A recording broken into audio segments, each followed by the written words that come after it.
But what they say, never say never. So now I'm focused and I'm better than ever. Don't stay the same, you gotta change for the better. I put my whole heart in every endeavor. It's about action, no more just talking, get talk, change your action. Get you some pep in your walk, fuck distraction. No more excuses, just build where you lacking. It's about action, no Not in more. Texas, but it still feels ill. Excuse me, still feels trill. Not in Illinois, but I still feel ill. I'm chilling in LDorado. This is Bars on the Grill. You did. That's hard. I got my brother Adeum, Hell yeah. fit for the stadium. You did. I ain't come to play with him. Ain't come to play with him. But you gotta pay to lay with them, ladies. Hey, look. Hey, I like that. I'm gonna add that. You gotta have a couple rhymes for your name. Oh, You have to. You have to, man. You have to. Matter of fact, I'm gonna tell you what's a cheat code for me. Not even a cheat code. I think the Notorious B.I.G. Biggie Smalls was the dope. He had the dopest spellings of his name. Like Biggie found new ways to spell his name all the time. Yeah. And I've looked at that and was like, all right, I gotta have me some slick LDO, REDOs in the clip. You feel me? Type shit. Because Biggie would, man, NO, TO, RI, US, you just laybacks. Like it was hard. That shit was hard. Oh yeah.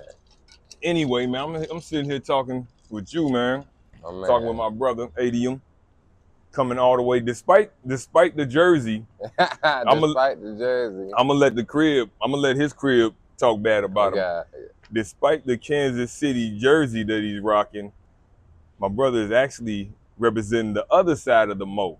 He's representing the other side of the rainbow, as Tech 9 said. He representing the Lou, STL. Hell yeah. Hustle City. STL, ho! Look. Hustle City. So all the way from St. Louis, you see we out here in LA. Sheesh. You got a couple Midwest boys out here doing their thing. Man, how you feel, bro? Man, I'm feeling good. What's been going on with you? Grinding, man. Of course, I expect nothing less out of you. trying to come up for real, trying to come up with like that power, not power play, but the power game, you know, to get together like when I jump out, you know, have everything right. Of course. Yeah, just really trying to get that game plan together for when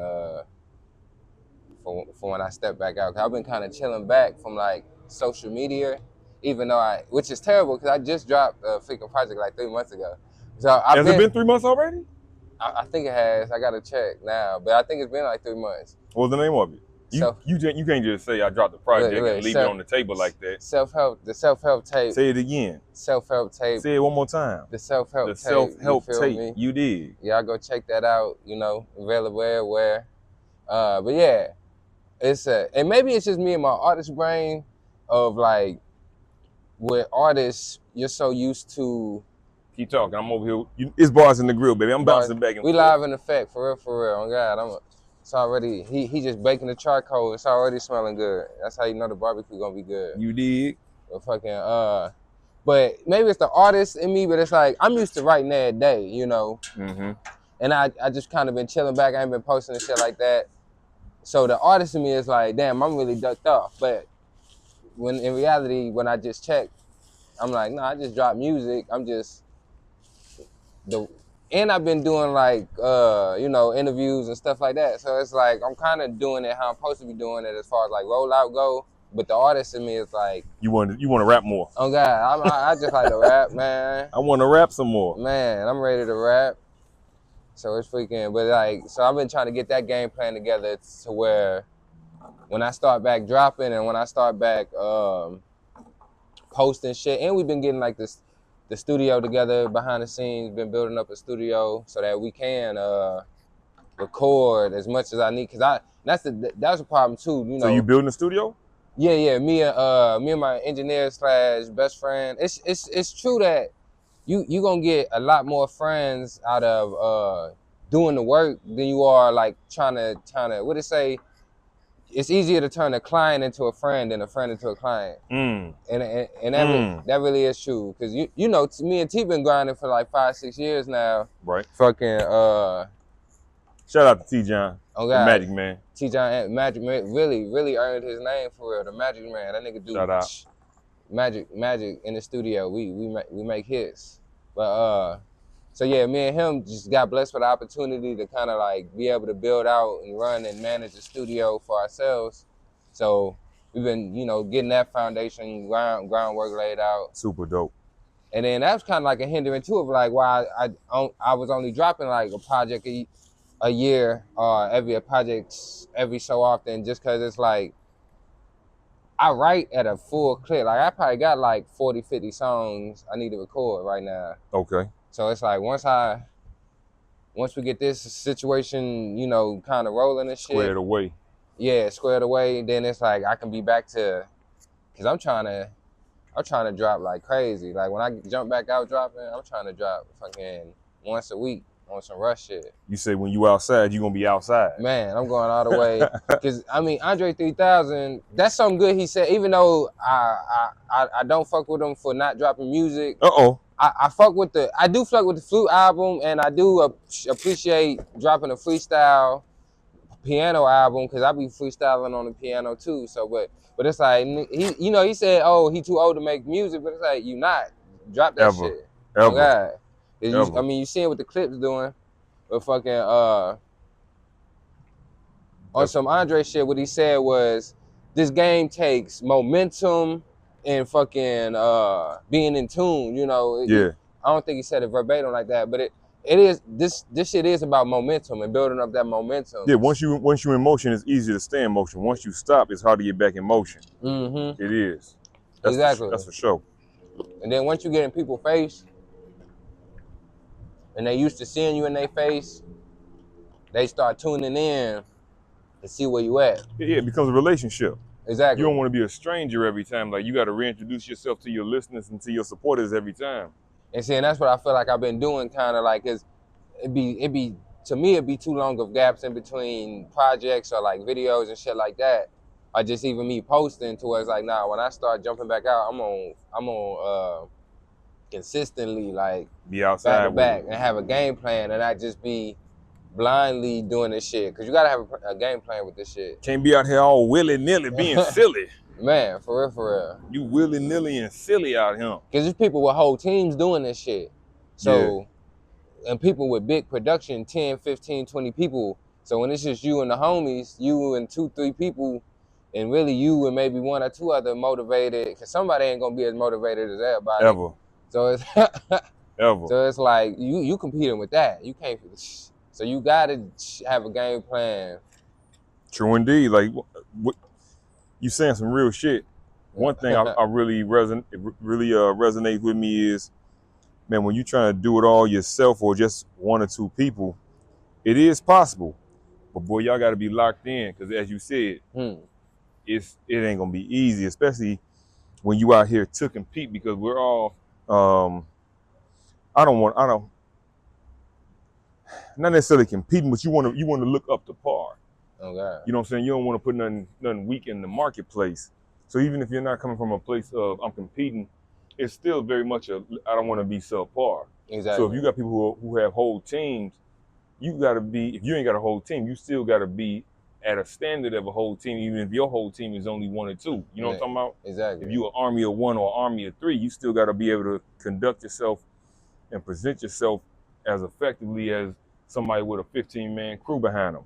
Mm-hmm. You know what I'm saying? Like, don't nobody want to hear, well, you know, it was just me. And Especially nowadays. That's why it looks sloppy. Look, nah, Joey ain't on that. And then they'd be like, well, wait till you can get it right, then put it out. Like, ain't no excuses these days. Ain't no waiting. Like, ain't no waiting for that. When nowadays people scrolling, you got about 3-4 seconds to catch their attention. Yeah. So if it ain't something interesting, or if it ain't something that's gonna grab them, or look, your lighting ain't right, or your fucking captions is off or something, man. Yeah. People get picky with they shit. Shout out now to God too. for the light right now. Hey, exactly. Shout out to the Most High for this light. For real. But it's like, and now we in the attention game. It's like it ain't no more music, TV, sports. Mm-hmm. It's all attention. And it's all who can keep the people. Like, you got the streamers now. Like, what the fuck category is that under? Mm-hmm. You know? So it's fucking, and even with that, that's what kind of put me on the mind frame too, because a lot of people thought Kyle was just like a kid in his room with the camera set up. And then when he started doing kind of the bigger stuff, you really start seeing like he had a whole group of other people in another room controlling all this shit. So it's like, yeah, nah, this shit. No, that's real. Even the simplest shit is like, you know. It takes effort. It takes focus and a determined group. Yeah, no, exactly. It takes a determined group. No matter what size that squad is, y'all got to be locked in and make it happen. Locked in. You gotta be. Yeah. Man, so tell me about that name. I'm big on names, man. Names are important. Names mean things. So when you say your last project is the self-help tape, it's a lot in that. Yeah. It's a lot in that. But I'm jumping ahead. Even before I get into that, let me slide, cause us being brothers, us being homies, we could just chop it up all day. Let me slide into interview mode for a hot second. Where does the name Adeum come from? Hilarious. What's Adeum, I'm terrible with names. My cousin actually gave me that name, Adeum. It come from my initials, ADM, and then I added the E and the U to make it look like an actual name. How hip hop is that? How hip hop is that? Your initials are A, the letter A, the letter D, the letter M, and you formed a word, a whole new name out of that. Okay. Genius. Sometimes the simplest shit is the best shit. Cause like even Say that again though. Sometimes the simplest shit is the best shit. Cause like even with me and Nuff Said, our group name Something Dope. Shout out to Nuff Said. We got that from tech in the text. We was like, man, we need a group name. And then Nuff was like, yeah, it gotta be something dope. He was like, light bulb. He said, let's go with that. Say less. Light bulb.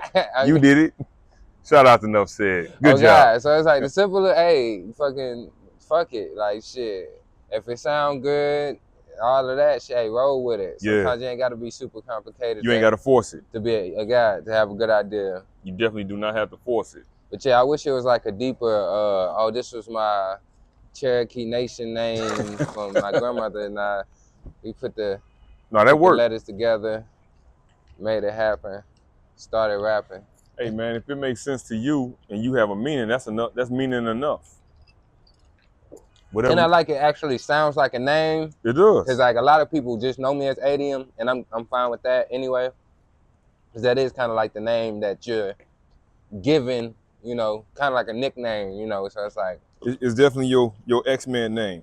Exactly. And as you said earlier, you can always rhyme with stadium. So you always gonna be able to jump in with that. Hey man, it's Adeum, built for the stadium, baby. God. Whether it's Soldiers Field or the Palladium. Look, type shit. Look, for real, you did. Got something. Yeah, man. So, all right, now that we understand where Adeum came from, how did you arrive? And well, Adeum and Something Dope. How did you arrive to your solo project being the self-help tape? The self-help tape was really just the mind state I was in the moment of before making a project. Because I'm big on self-help, so I kind of wanted to, and these was like a lot of the conversations I was having with people at the time anyway. So I'm like, let me start putting this shit in music. Because like even like with the books I was reading, I'm like, I know a lot of people may not be hip to certain books I'm reading, so let me turn around and get that information the best way I know how to give it.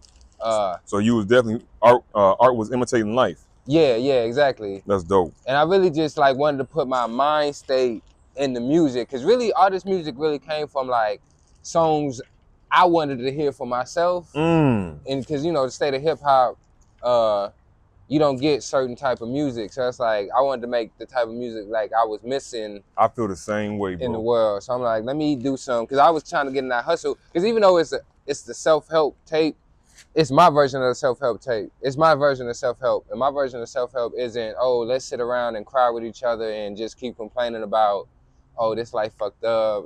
Because we know that already. Yeah. Like, we know that. Yeah. Now, what you gonna do about it? What's next? And of course, the project has those relatable songs. Like, I got a song on there called My Woes, where it's just like me talking about just the fucked up shit been happening and shit. Like, one of the bars is, it's one of the bars it end with it's hard to keep the faith. It's hard when you work in 7 days, how you struggling still. So it's like one of them songs on there to show like why I can feel how I feel about the niggas just get up off your ass and do something about it, because I've been there.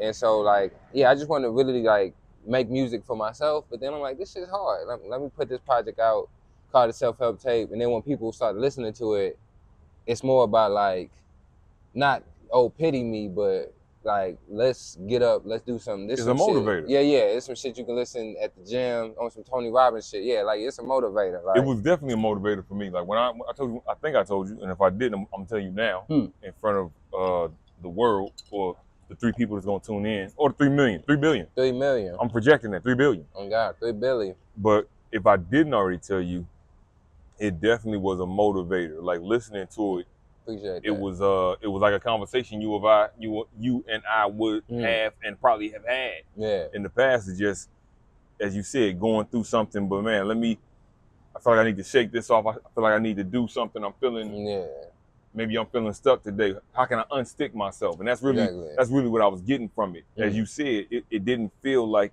woe is me. It felt like, yeah, this is what I'm going through. I'm not hiding it. I'm not lying about it. I'm not being phony about it. But how can I really tackle it? As opposed to let me wallow in this. Man, what can I do? I'm present. I'm here. What can I do here? Like, what can I do as I'm in the midst of this? And it's dope, it's not over no, this ain't no backpack type of beats where it's just boom bap shit. Like, I know when you think of self-help conscious shit, it's some turned up shit you can listen to. It is. The beats it's and definitely shit. some teed up. And that's what I wanted to do too, is like test my musicality, you know, get more into the melodies, get more into like, cause you know, since I've been working with T, we get the stems every time for the beat. Absolutely. So it's like, yeah, we get more into breaking down the beats. I'm even adding little shit to the beats that I'm hearing, fucking doing different. So it's a testament to that too. Like, everything about the tape embodies embetterment type shit. You know, I love that. I love that. To the lyrics, to just the energy around the tape. It's like, nah, we stepping everything up to a new level. And I like this project just having this project as a base project out, so that when I start dropping some goofy shit or some other type of shit, like, nah, you can go back and see. Nah, I put in my work as the conscious artist that, you know, puts out the message. Yeah. Now let me have some fun. Oh God, now I just want to, you know, have some. Let me have some fun. Let me talk about some titties. Oh God, talk about fucking hoes real fast, and you know, doing my thing, cause that's why I make music. Cause it's about life. It's about encompassing everything being life come with. Being a full person. Exactly. A full human, having a fully materialized human experience. Exactly. And that's what we are going through. And that's what that even when people be like, dope. Oh, what type of music you make? It makes shit about life for real. Life rap. For real. Life experience, fucking call that shit philosophy music sometimes. That's hard. You really shouldn't be able to sum your words up, sum your style up, or what type of music you make. Shit. Like, you shouldn't fit in a box unless you're gonna say my box is life. Like you just said, I make life music. For real. To me, that should be the top echelon of what we can do. That's hard, bro. No, yeah. And salute to you, because I see you doing it. Yeah, appreciate it. All right, when I listen to your music, that's what I get. It's not one dimensional. It's definitely some turn up. If you want to turn up, if you want to get live, you can do that to some Adeum. But if you want to sit there with a nice mason jar of fine whiskey type shit and contemplate and think about your next move, you could do that too. That's super dope. So what has the reception been besides from LDorado Jones? What's been the reception from the people in general? I feel like they get the message. Everybody who listen to it, fuck with it, and especially people close to me, because like you said, it does encompass like a lot of the conversations that I have, and a lot of people do tell me I need to like just start talking more, because on social media I be laid back, man. I be like, I see everything, but it's like I don't really be feeling like it's my place to comment on certain shit. Oh, I done seen you comment on some shit. And that's me trying to. I done seen you touch on some subjects like, hey, I may ruffle some feathers, but I got an opinion. As you should. As a man, you should. As an artist, you should. And half of me not posting on God is me not trying to get canceled, for real. Because like, I know my opinions be crazy sometimes, but then that's why certain people like me, because I just say what people feel a lot of times. You gotta be real. For real. Because it's like, love it or hate it. Life's too short to not say what's on your mind. Man, I'd rather be hated for being me than love for being somebody else. For real, like, don't love me because I'm being phony. Look, and you think I'm one way and I'm really not. I'd rather you hate me, be like, you know what, LDorado's an asshole, but he's honest. Hey, look, that part they know they're gonna get. That's what a lot of people say about me. I'm not an asshole, but I'm blunt. But it's like, y'all should hear the shit I don't say. Ooh. Cause fucking I be chilling a lot of times. But I do feel like, I need to start getting my opinions out there more, start just like how I feel about life in general. But I also feel like I put it in the music, so that's why I'm like, well, I know nowadays in this game that we in, you gotta do a little bit of everything, But I came up from the mysterious rappers that just had to do like one Source interview magazine interview a year, and and that was it. That's all you get. That's all you gonna get. Now you gotta do a media run. Gotta do it all. 8 platforms. And still live stream your whole album. Still. Fucking give your soul away. Just so somebody can stream, just so you can get a penny per stream. Now, look, it wasn't a penny. I did find a couple spots that do vinyl and shit though. So I'm that's the next move. Yeah, I'm finna get into vinyl and that's shit. The next move. Cause I collect vinyl too though, so it's like it's only right that I got my shit on vinyl. Shit. You know what? Of course, I grew up listening to vinyl when I was a real shorty, like a kid, listening to my father's vinyl. Yeah. The person who's getting me back into vinyl is actually my son. My son collects vinyl, and he's actually bought me a few pieces that he knows I love. On the body, he bought me a few pieces that he knows I love. Got me some Outkast on vinyl. Got me some Red Hot Chili Peppers on vinyl. And that's getting me back into it. He fuck with you because that shit ain't cheap neither. Vinyl is not cheap. And he can tell you, well, this is the red vinyl. This is the bootleg, but it's an exclusive bootleg, so it's still dope. This is the clear vinyl that they pressed up 100 of. Like, he can tell you the whole metric. You know what I'm talking about? He in it, like, for real. Yeah, I ain't in it that deep, but I appreciate those who is. I think that's my not kryptonite too, but I know a lot about I know a little about everything, but I'm not too deep into too much. Know a little bit a lot. Yeah. But I thought I getting deep on some shallow shit. Exactly. Like I got many subjects I can talk about, but only certain points. But you know what? That'll help you float through a room though. Hey, like you float through a whole room. Yeah, networking. I done made 15 friends. Who are they? I can't remember. Man, one talked about I mean, especially because I used to do Lyft and shit, so just talking to people about all that different shit. I mean, I was talking to this cat.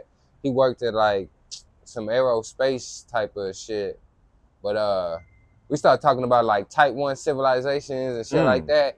And I threw him out. He was like, "Oh, I'm surprised you know about that." It was a white dude. I went to be like, "Cause I'm a nigga." Right. Why are you surprised, white man? But then I get it, cause ain't nobody talking about no people trying to pay rent. Who give a fuck about the Type 1 civilization? Hey. And you trying to pay rent? Hey, but those be the conversations that elevate you and take you to another level, though. No, for real. Help you level up. I love it, man. What we doing? The music we make, it's all conversational. Yeah. It's all conversational. And see, and that's why I like learning about a lot of different shit too, just cause like to put it into the music and just have like some crazy metaphor that Why would I know that? Yeah. Like even on the new Clips album, Pusha T said I didn't hit 6 mil behind Tyvek. He could have said I put it behind the walls, but it's like Tyvek though, like shit. You know what was super dope about that line? The reason I know what Tyvek is because I would drive past new construction. Exactly. And I would see Tyvek. And I'd be like, damn, every new house I see getting built got Tyvek on the wall. What the fuck is Tyvek? Okay. And then when you look closer in the corner of the Tyvek sheets, you see DuPont. I'm like, oh, that old blue blood DuPont money. I need to invest in DuPont because every house goes up got Tyvek in the wall. Man, like for real. Yeah, that's definitely one of them. Real life. That's definitely one of them. If you know moments. For real. And I'm good with that. Like I'm good with not everybody knowing every bar and metaphor that I done spit. Like if all you know, like 100 motherfuckers know what Tyvek is, then you reach your number. They go crazy for it though. Yeah. So it's like, yeah. That's the thing about metaphors too. Like shoot, sometimes it ain't for everybody. You and then you might listen to it after a year back and be like, hold on now, I just caught that shit. And it's like you done listened to this song 30 fucking times. I love that. And on the 30th is when you like, I got it. But that's when you're doing what you're supposed to be doing as a lyricist, as a songwriter, you leaving them breadcrumbs. You know what I'm talking about? Like you ain't necessarily the cleverest ones know how to leave something where every year I'm gonna give you something new. You're gonna experience something different every year. So you can listen to this for 2 decades, for 20 years, and get something new every time. That's the gem and the jewel when you play with these words and you know how to lock in and make these crossword puzzles that we make. You feel me? For yeah. And it stays exciting and it keeps on giving year after year. To me, that's the challenge, and that's the fun part of this shit, man. That's the fun part of putting these words together. This shit is a game. For real. How can I say this shit 5 different times and you catch it 5 years from now? To me, that's I love that. I love that part, man. That's for keep your that's the good and the bad thing, because there's no master in music. And being an artist, it's like fuck, because like you want to, and that's why I got into sewing, because like it gave me something visual that I can like see myself get better. And like I can kind of say I mastered, not I'm not saying that right now, but like in the future tense, I can say I mastered sewing. And there's guidelines to mastering sewing. Like if all the lines are straight, everything put together, fit perfectly, you can say that's a master, piece. It's more tangible. Exactly. It's easier to measure. It's kind of hard to measure. So with music, even it's a feeling. Even Michael Jackson, Billie Jean, people don't like that song. Some people. It's like, I don't know who the fuck y'all are, because that shit is amazing. It's a masterpiece. If you don't like Billie Jean, let me know, so I can know why, and I know who to block and block in real life. I ain't gonna block you, but I would like that conversation. If you don't like Billie Jean, and that's the thing with music, it's so subjectional that it's absolutely. That's why it really don't make sense to argue about it. You can't. To me, you can't argue about art. Because it's all subjective. Yeah. One person's you may see something and you don't get it. Somebody else is like, oh, but it's amazing. I had the same conversation with Tony Mafi, my nephew. Shout out Tony Mafi. We were talking last week about same you did, art. And I was like, man, when I first saw Picasso, I didn't get it. I'm like, this is who y'all worship? Like, ain't nobody got 2 eyes on one side of their face. But I have to think, what was the context of how he made it? Yeah. Because if everybody was going one direction artistically, if he made a drastic left turn, that is dope. Yeah. So maybe the Picasso style was something so foreign to what people were used to when he made it. It was like, shit, I never even saw the world like this. It's a different perspective. Yeah. And if you're able to introduce a new perspective into the zygote, or the consciousness of the people, that is dope. Yeah. That's something to be looked at. So if nothing else, even if it's not photo-esque, a new perspective is something to be looked like, oh shit, you brought something different to the party. Yeah, everybody else brought chips. This guy brought the dip. Like, hey, for real. You gotta fuck with it. And that's what make life beautiful on God. Absolute. Everybody got different perspectives, different. And then sometimes, even with music, like sometimes you just want to have fun, you know, make some Hell yeah. bullshit. Like, even though that's blasphemy to say when it comes to music, or like, you know, they try to say it like that, but it's like, hey, sometimes it's all right to just make some bullshit, get it out your system, move on. That might put you onto like a rhyme scheme, though. The views of Adeum are of Adeum and do not reflect the views of LDorado bars. Maybe don't put it out. No bullshit. Oh, you can put it out. Nah, fuck with you. Too, like sometimes that bullshit can lead to that great hit, because maybe you find a good pattern in that bullshit. It's all creativity. Exactly. Or maybe you needed to get that out so that you can get to your next wave of creativity, because you was on a fucking a brain, whatever that, I was gonna say brain fart, but that's not the fucking word. I'm having a brain fart. But fucking whenever you writer's block, some shit like that. That's what I was thinking of. Fucking. I got you. So it's like, yeah, that's why, you know, just create. And then because I got caught up in that. And that's kind of like, even now, like, I'm itching to be able to create as much as I want to create, just because, like, for a long time, I've been very serious about my shit. But I do take my shit serious and, like, just elevating the craft. But it's like, man, let me make some just silly, poop-diddy-scoop type shit. You feel me? Not like, poop-diddy-scoop. that type shit. So it's like, just to get it out, I like make some silly little love songs. I like go through, I got this one song I made on some like 70s retro shit called Baker's Man. And then it's like, can I be your baker's man? Put a bun in your oven, be a baker. But it's like on some silly little. Okay. No, that's not that. I challenge you. Well, I ain't gonna challenge. I'm not challenging you, but I don't think that's silly. That's a slick metaphor. Yeah, no, that's. Hey, and then that's the type of shit. I'm kind of want to hear that and want to hear what I want to hear what that LDorado Jones feature is gonna sound like. Hey, I might need you. I might need you for real. Cause shit, it ain't recorded. I like how that sound. Well, look, I tell you what. You gave me some music that is recorded. Man, can we get into this self-help? Can we? Yes, sir. I got the grill going.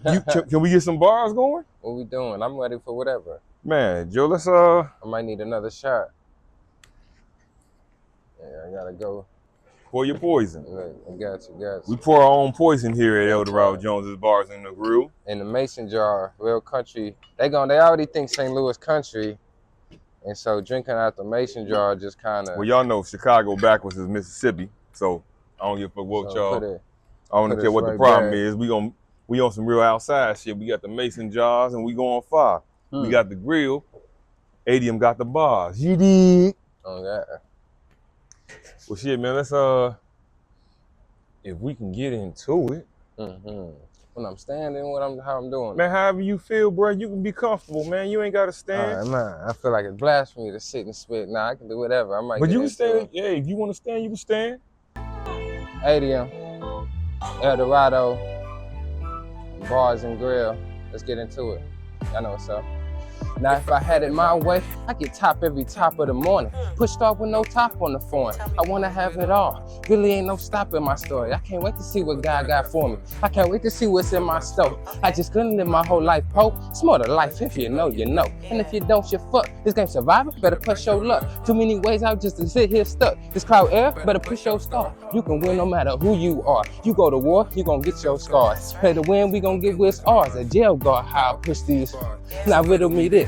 Why not go for a wonderful life? I want some kids and a beautiful wife. I swear my baby's smart, gorgeous, and her pussy is tight. Our life great, we ain't living in strife. Now envision this. I'm trying to wake up to her cooking me breakfast. For her love, she get the coupe and the Lexus. When we go on vacay, I let her pick the directions. We hit the club, they bring a fit to my section. I wanna do it big and live my whole life, not partially. See what the world gotta offer me. Why stop there? I'm trying to help folks, but life not fair. I'm trying to spread love, cause why not care? Come on. So we out here, Adeum. Yeah. Bars in the Grill, baby. Live show. Appreciate the love, everybody. Now, when you out here doing this shit like we doing it take a lot of hard work. It take a lot of grind and it take a lot of action, you feel me? And it's all about that action. Self-help tape out right now, streaming everywhere. Hey, hey. Downtown beautiful LA, you feel me? With the grills. Here go some bars. I say, it's about action. No more just talking, good talk, change your action. Get you some pep in your walk for distraction. No more excuses, just build what you lack. Yeah, it's about action. No more just talking, good talk, change your action. Get you some pep in your walk for distraction. No more excuses, just build what you lack. Yeah. Now it's all said and done. Did you do everything you said? Did a hunger in your stomach keep you fed? Did you learn how to get it from the soil? Did that love for your brothers keep you loyal? I'm curious. When them times got hard, I really stood 10 toes and it all came down to my mental. I really came up for my hustle. If I'm getting money with you, then I trust you. Come on. It's about action. No more just talking, get talk, change your actions. Get you some pep in your walk for distraction. No more excuses, just build what you lack. Come on. It's about action. No more just talking, get talk, change your actions. Get you some pep in your walk for distraction. No more excuses, just build what you lack. Now who knew? Life was gonna come with all this drama. I need them checks with more than one comma. My money coming more than one way. I'm gonna win it, nothing left to say. Nah. Cause I've been on this my time, been walk that fine line. I feel like LeBron, ain't no limits to my prime. When you know what you know, then you go how you go. When you put in that work, then you reap what you sow. And I'm only for habits that's lifting me higher. My biggest downfall is that damn I be tired. But I guess I gotta do this shit tired then. And I swear it's always something when I'm trying to win. But what they say never. So now I'm focused and I'm better than ever. Don't stay the same, you gotta change for the better. I put my whole heart in every endeavor. It's about action. No more just talking, good talk, change your actions. Get you some pep in your walk for distraction. No more excuses, just build what you lacking. It's about action. No more excuses, talk, change your actions. Get you some pep in your walk for distraction. No more excuses, just build what you lacking. Yeah. It's about action. I don't know how far you trying to go. We can. Said fuck it. Hey, I just said, it's bars in the grill, LDorado. Appreciate the support. Hey, I say, all your problems been the same, do better. Stop fucking with them lanes and do better. How you let them bring you down and you better. Just step up your game and do better. All your problems been the same, do better. Stop fucking with them lanes and do better. How you let them bring you down and you better. Just step up your game and do better. How you not want better for yourself, I'm asking. Try your best to put in work for something everlasting. How about you upgrade your life and not just your wrist? Man, I'm just talking to myself, now this ain't this. Cause I ain't responsible, I just make more than I spend. And if I got money after rent, then I call that a win. Turn down and spun around. Pressure feelings hurt to try not to drown. And I done pushed them like the Flintstones, building up my confidence so all my doubts can get gone. Cause I ain't never met a woman that won't fuck with me. I believe that I can have it all, it's really up to me. I only see the negatives, that's a shame, right? To live the best life that I can, that's the game, right? I'm Mr. Big Daddy, looking for a dick mama. Even when my money's spent, I'm living like a big time. Come on. All your times been the same, do better. Stop fucking with them and do better. How you let them bring you down and you better. Stop fucking with your game and do better. Come on. How you been the same, do better. Stop fucking with them lames and do better. Hey, how you let them bring you down and you better. Just step up your game and do better. When you deserve something you never had. Nigga, get up off your ass and go get a bag. Cause only hustlers gonna survive, not the faint of heart. That's why I got the same drive I had since the very start. And only gotta go and get it, and it's the fight of my life, so I'm coming with it. Cause I was stuck in the dark, don't want to go back. Only I can save myself from drowning, but I know that. And I was men's trying to make some ends meet. I was doing lit fucking hoes in the back seat. I'm just having fun. Here's I feel more blessed now. Never care what people thought, but I'm caring less now. I always knew that I can get no sadder. Always knew that I can do it, and that's all that matters. Come on. Do better. Stop fucking with them lanes and do better. How you let them bring you down and you better. Just step up your game and do better. Do better. All your problems been the same, do better. Just fucking with them lanes and do better. How you let them bring you down and you better. Just step up your game and do better. Step it up. Yeah. Do better. Now we finna get into it, for real, for real. Hey, like I said, this self-help tape, man. When you're out here doing better, one part about doing better, you gotta move on from bad situations, you feel me? So when you're going through what you're going through, make sure you move on, you feel me? That's the most important part about self-help. Like this, I say, make sure you with your problem before you move on. It's the perfect barbecue song. With your problem before you move on. Make sure you deal with your problem before you move on. Hey, before you move on. A lot of things happen that I wouldn't change. Dealing with all these problems that would give me range. And it ain't nobody's secret that I carry pain. I hold a lot of things, but I won't carry shame. A clear conscience when I look at me inside my mirror. Greatest thing my mama ever did was make me feel. Ain't nothing worse than some grown man running around. A couple lessons I ain't understand as a child. Now I'm older, I'm so grateful that I had a heart. I seen a lot of dreams get broken on this boulevard. I came a long way, I'm praying I never forget. At least I did it for the love if I never get rich. Like I'm gonna give it all I can before I give it up. Last thing I wanna say is I ain't giving up. I got a whole lot on my mind, I'm trying to get it out. And at the same time, what this life about? So, hey, shout out LDorado Jones on the ad-libs on this one right here. Move on with your problem before you move on. Make sure you, hey, bars in the grill. You want so many things be pulling at me, like fuck the money. I'm just trying to make sure that I'm happy. I want to travel and make music all around the globe. Be somewhere tropical every time that it's getting cold. But let me kick it and still be able to pay the rent. And she fucking with me cause she know I'm hesitant. I'm so confident cause I know God got my back. And I pray that every day that I don't fall off track. Like haters over 100, you can't handle 10. Life gonna always put you somewhere where you can't pretend. Like the last time that I stuff. Like I wasn't ready last time that I leveled up. Now I'm back to face the boss with more confidence. Finally caught onto my rhythm, I ain't lost a sense. Now I can never stop like run, force run. Never let it become work more than it's fun. Hey, bars in the grid. Make sure you with your, before you move on. Make sure you with your problem before you move on. Make sure you deal with your problem before you move. You got to. Self-help tape. It's just the entertainment for the intermission. We outside. Appreciate y'all for rocking with me. Self-help tape out right now. Adeum, LDorado Jones. Bars Talk in the your grill, shit, baby. talk your shit. Bars in the grill. Check out the new Twitch stream, Mr. Adeum, MSTR Adeum. Let's get it. That was amazing. You dig? Now it's time to, Appreciate you. man. The part I came for. The only reason I accepted the interview is not I forgot the plates, man. Damn, oh, man, I gotta get savage now. I eat it off the napkin. Hold on. We gonna country bun. We tripling down on the country stereotype. We really are. But you know what? I'm cool with it. But I go off the napkin. I don't care. I'm about it. Hold on, I'm gonna do something real. Y'all gonna say it's real country. They get hit a scruffling in the background.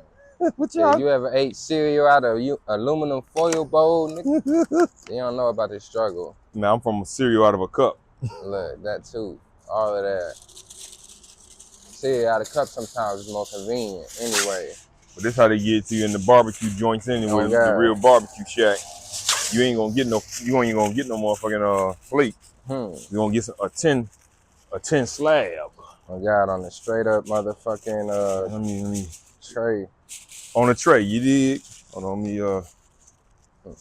sanitize around these parts, baby. I'm glad we did that on camera, for real. No, it was. He said they know we. That was planned, so y'all know. Clean. Oh God, we clean. You might not see the sink and the water and the whatnots, but we definitely keeping it clean out here, baby. Too clean. Let me grab some motherfucking, you know what I'm talking about. Maybe actually plate on these boards. Here you go, my brother. Hell yeah. Grab you a young bun. He got the artesian bread, you know what I'm talking about? Expensive bun. If he don't play. If we don't play around here, around LDorado bars and the grill. At the bars and grill, you gonna get the he ain't gonna give you the cheap buns. No sir. That'll break apart as soon as you put the burger on them buns. So we gonna crack this open here. We got the sauce for the boss. Man, that's one of them. Appreciate it. Now let me tell you about this burger here though, bro. This ain't no regular burger, dog, because we don't do regular on Eldorado's bars and the grill, bro. We don't do regular, man. This right here is a Bam burger, man. Bam burger. This is Wagyu beef, lean beef, and lamb. Okay. Know what I'm talking about? So this is definitely some artesian reasons. You know what I'm saying? Yeah. I'm with that. And of course, we gonna top it with some Eldorado, with some L-Dog patio sauce. You feel me? So this is some L-Dog patio sauce. Go ahead, this is a blend of my the sweet and sassy. So it's sweet, but it's also sassy, which is spicy. Okay. So it's thick, sassy, and sweet, like she should be. You know what I'm talking about? Okay. Like in the mason jar. As always, pour your own poison. Gotcha. I'm gonna give my praise to the Most High. I thank you for this food you have blessed us with. Please sanctify us so it will not harm our bodies, but nourish them and comfort them. We pray these things in the name of Yeshua and the Most High, the Redeemer. Amen. Amen. Let's get to it, man. Hell yeah. Man, I appreciate you coming through, brother. Hell yeah. I really do, dog. Like, this means a lot to me, man. It's a treat when we able to break bread with each other, man. Politics. Man, great conversation, politic. You blessed us with some bars. I was on the grill. Let's dig in, man. When I take my bite, I done watched 16 seasons of Hell's Kitchen now. I know. I'm a unofficial food connoisseur. So let's see what we hitting for. Please.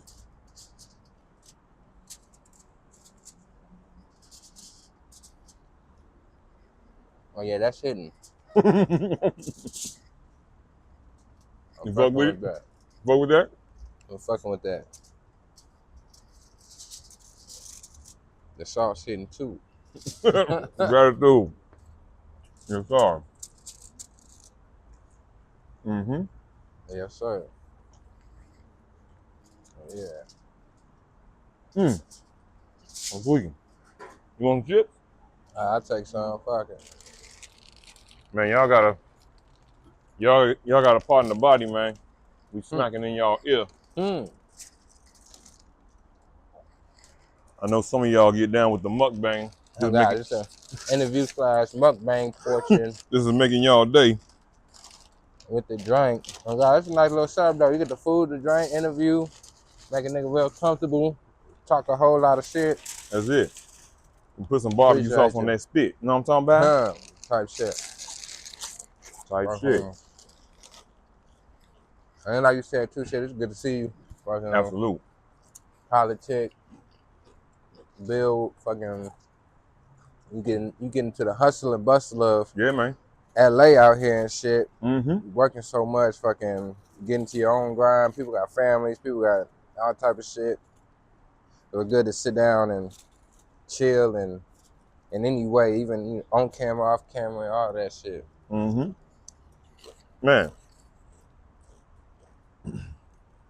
Tell me about the studio you and T-John built. Matter of fact, how did you and T link up? I don't think I've heard this story. Me and T really work, man. Fucking like I said, it's easy. It's gonna be easier to make a friend into a client into a friend. But when me and Nuff Said moved out here, and serendipitous too, because we had because I used to engineer myself, and I used to engineer me and Nuff Said all of our music and shit like that in St. Louis, which was good for productivity, but as far as networking, it kind of limits you a little bit. It definitely isolates you. Yeah, it isolates you. And then, and some of the funnest shit is, some of the funnest shit about making music is a collective and everybody being in the studio. Absolutely. And shit like that. But so coming out here, we had a computer, we had a nice mic, we had a Newman mic, all that shit set up to record and shit, and like all the shit we had in St. Louis, cause I bought all me and Nuff went in on a fresh new mic right before we moved out here and all of that. Mm-hmm. Because we really didn't know we was gonna move out here. It was not spur of the moment, but just real sporadic. But so out here we had everything we needed to record, but we was living out of our car. And fucking one day, You can't just breeze past because that's a fundamental part of you all's story. yeah, And I want you to tell how you met T. T. Mm-hmm. But you said something that was very interesting. That y'all came out to LA spur of the moment. Yeah. So y'all moved 18 or 15,000 or 1,500 miles, damn near 2,000 miles. Something like that. I know that because it was damn near 2,000 miles from Chicago. Yeah. So damn near 2,000 miles from the Lou to LA, spur of the moment. Yeah. What was like? How do you make a spur of the moment decision that alters the course of your life? Like what is that? And you know, I don't know. I don't understand that, bro. Looking back on it, it definitely changes your whole. That's what I got to do right there. It changes your whole trajectory. You don't think about the life changing decisions you make in certain when you young and going through life. But everything happened for a reason. But fucking I won't say the decision was spur of the moment, but just how we did it because we had to prep for it, of course. But us doing it like we didn't visit out here first. We didn't know nobody out here. We just was like, that's where the vibe is. That's where we need to be. St. Louis, we felt like we did as much as we could. Looking back, we could have did more, but I'm not mad at the trajectory I'm on. I definitely understand that feeling. Yeah, exactly. But freaking and just like I can't say that just because like if I would have stayed, I don't know what mindset I would have had. So coming out here even puts a different mindset to it. It's like, who knows if that's the mindset I would have been on if I stayed in St. Louis type shit. But so we didn't know none of that. But we was like, we got to get out there. And then me and him was both comfortable. Like at first we had a van we was gonna be in. So we was like, shoot, thug it out in the van. We're both determined. We'll find jobs quick.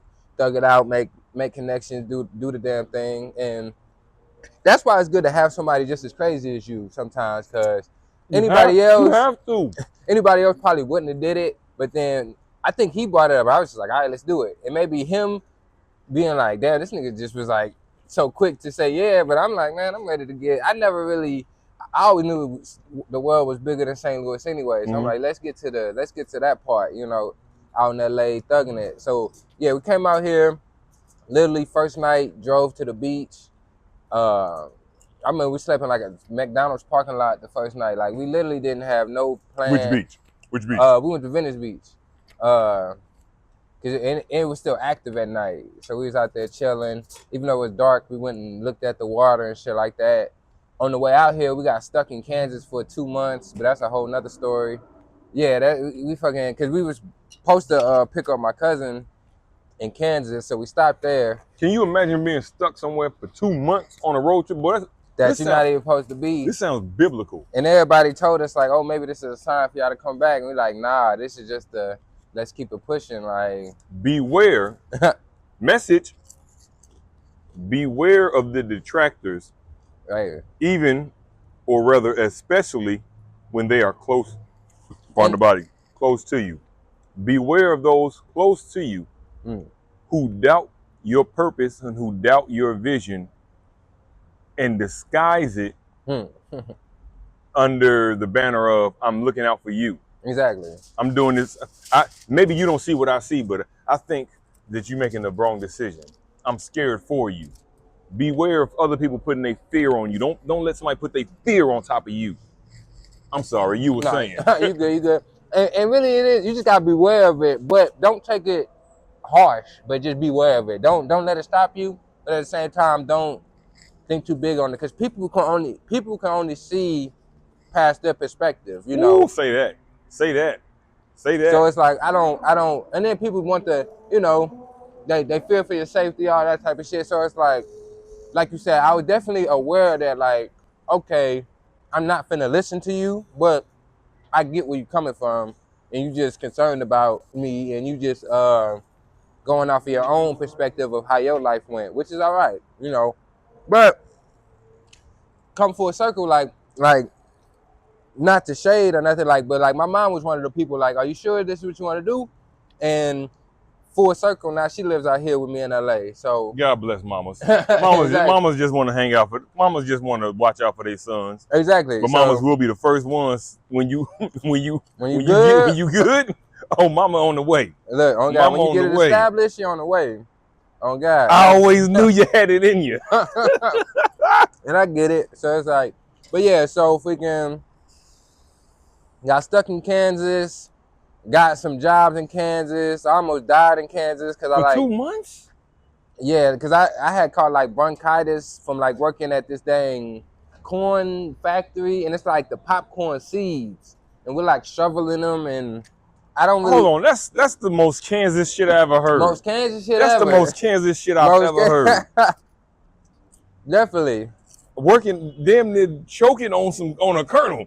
They almost got killed by a colonel, not Master P, not the army. Almost got killed by a colonel. Because it's like they say it's like some fumes that when they're like all built up like that and dust in the air comes. So if you breathe it in too, and I didn't wear no face. They didn't even say you supposed to wear a face mask. But then when I quit, when me and Nuff said both quit at the same time, and we got the job through like a temp agency. Okay. And we went back to the lady and she was like, oh, you got whatever. It was called like grain flu or something. So I'm like, lady, you knew this shit and you didn't like warn us before you, because she said it was a factory job. And then being from St. Louis, like them saying a factory job, I don't think shoveling corn and maintaining a corn. No, I'm thinking I'm building auto parts. Something like putting that. Something together. Boxes or shit like that. Y'all got me a step and a half off the plantation. And that's how I felt, because like all of our supervisors was white people. We was only black people. That's the type of town we was in Kansas. Hey, bro. That town where all the black people had to do the head nod just to make sure we straight. That was the type of Kansas town. Thankfully, we got out of there. The car we drove to Kansas, because that's a trip too. Like, we were supposed to come in a van. Mm-hmm. The van wasn't doing what it was supposed to do, so we had to leave the van in St. Louis. And enough said, homie had a Honda. So imagine all the shit we thought we could bring. Had to quickly kind of downsize.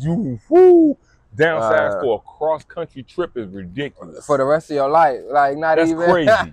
That's crazy, dog. Let me lose half of my life real quick to make room for what I'm going to.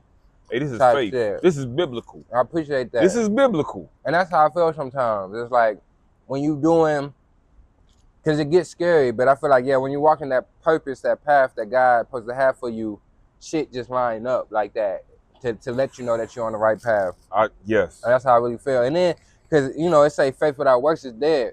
So it's like, everybody. We're preaching today and it's Sunday. And it's a Sunday. But it's just like, because it's real. And it's like, through this journey, brought me closer to God. And I can't lie, being spiritual and shit, because you see them sharing, like, them full circle moments. Yeah, absolutely. And it's like, okay, I agree. I get it now. I see it, you know. And it's like, because even meeting you, you know, we met on your tour in Chicago, and now we out here. Like, yeah, and that's a whole nother thing.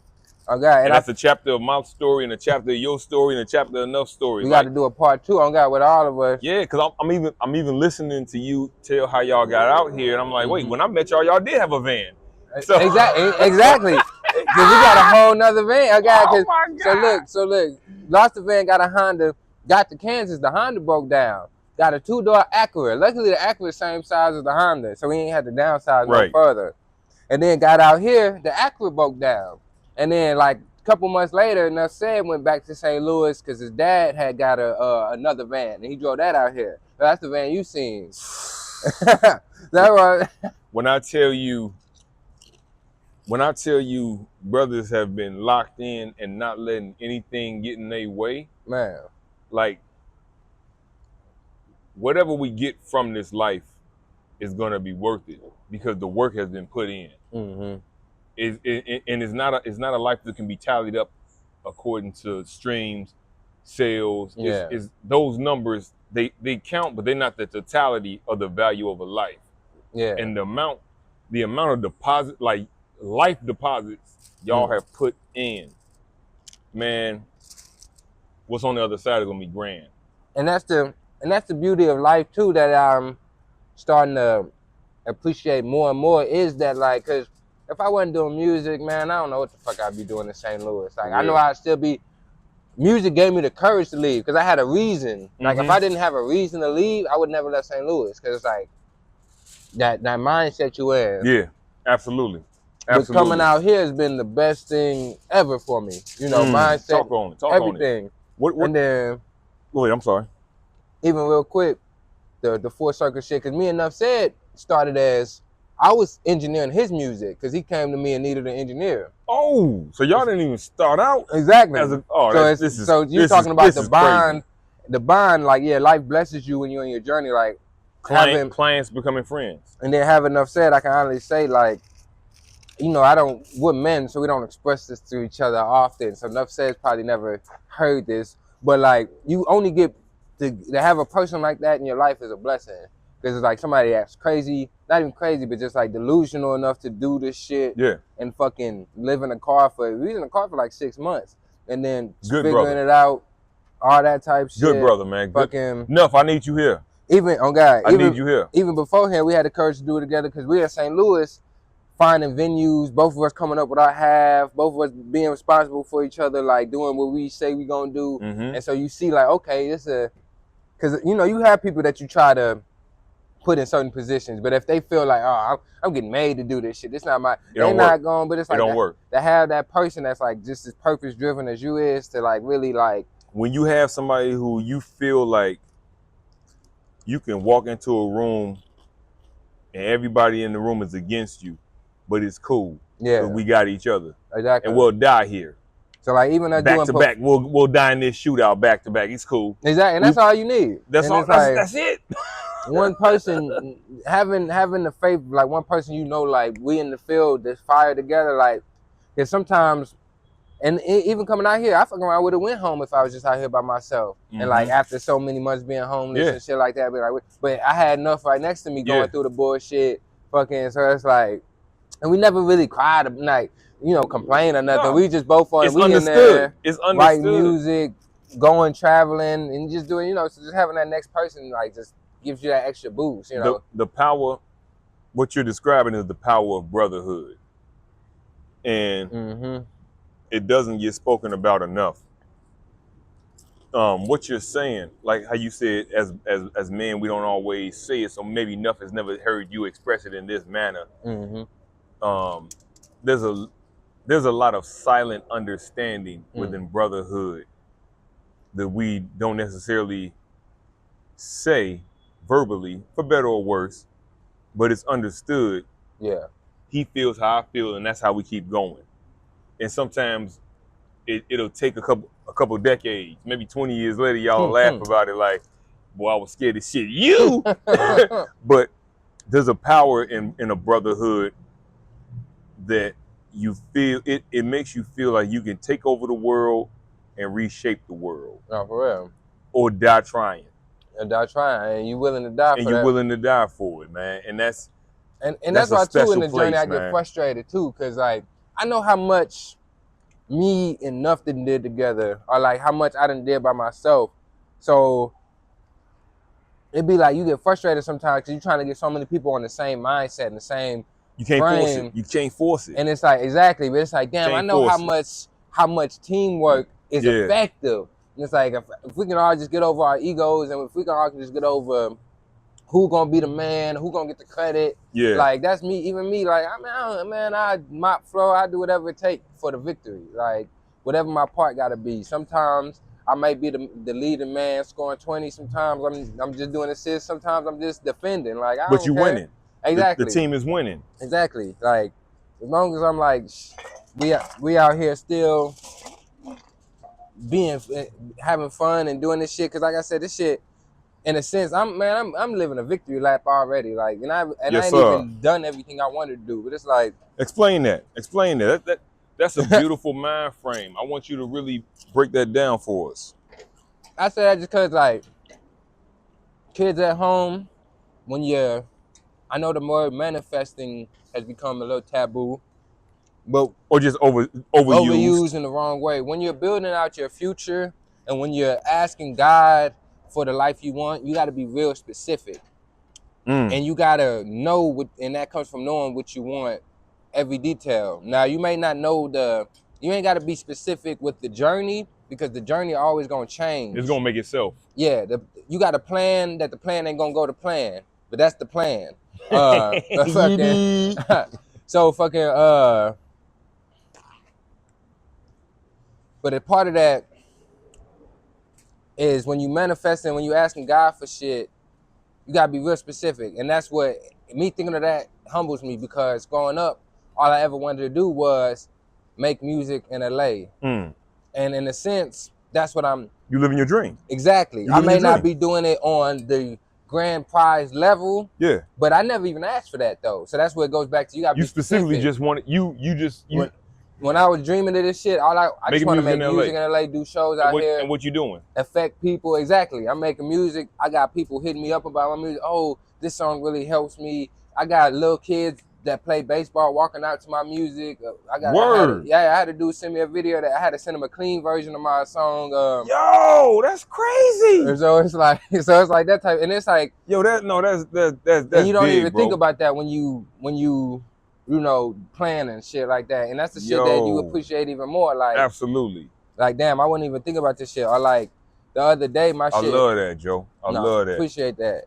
And like the other day, my shit had got playlisted a couple weeks ago. So like my shit was getting played in like yes, sir. Like Denmark and yes, motherfucking that's the grind, baby. All that shit. And so it's like, you think about that, it's like, damn, my shit getting played across the world, places I ain't never even been before. People don't know me. Like, so it's I ain't stepped foot over there yet, but they know my name. I'm an international, my music all around the world. And that's how you think about that. It's like, don't local me. Exactly. When you think about that, it's like, don't local me. Well, damn, why? I know, of course, I want more and more, but it's like, damn, you gotta smell your flowers, and you really do gotta be like. That's real though.